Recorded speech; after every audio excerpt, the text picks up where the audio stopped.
30 ans en 2011. En 2011, le 30 mai très exactement, il y aura exactement 30 ans qu'a eu lieu le premier festival du rire de Rochefort en 1980.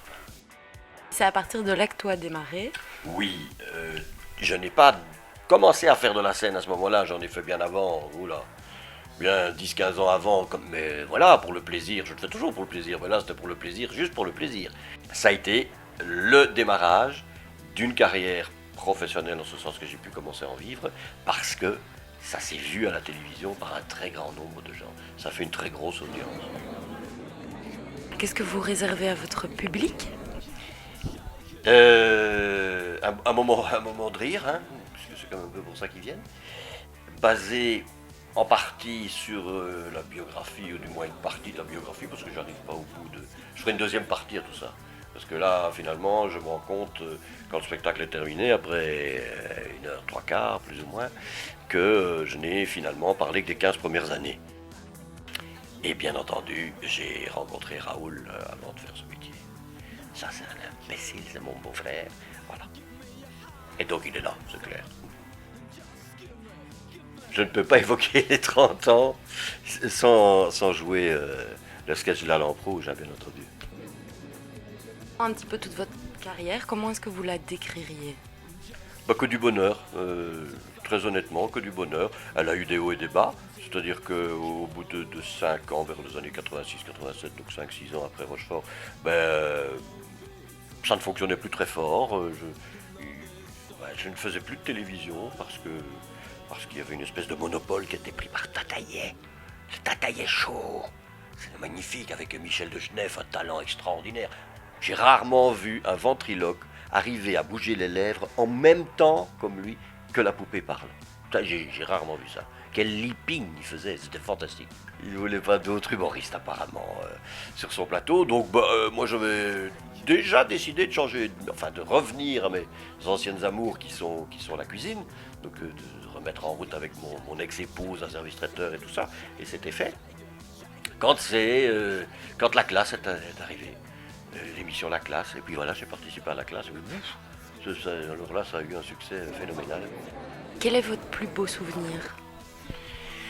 Mais forcément, il y a des tas de souvenirs, de tas de bons souvenirs, de beaux souvenirs, mais forcément le plus beau souvenir reste quand même ce premier festival auquel j'ai participé, qui était le premier festival de Rochefort d'ailleurs, hein. C'était leur première édition, moi c'était ma première participation à quelque chose d'important.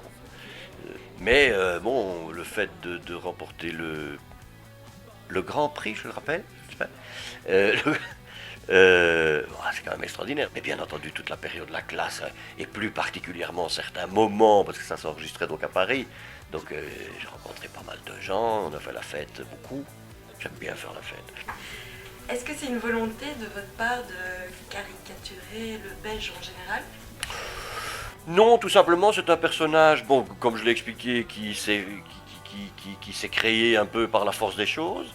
Et donc à partir du moment où il existait, je l'ai fait évoluer de manière à ce qu'il parle de mieux en mieux le français.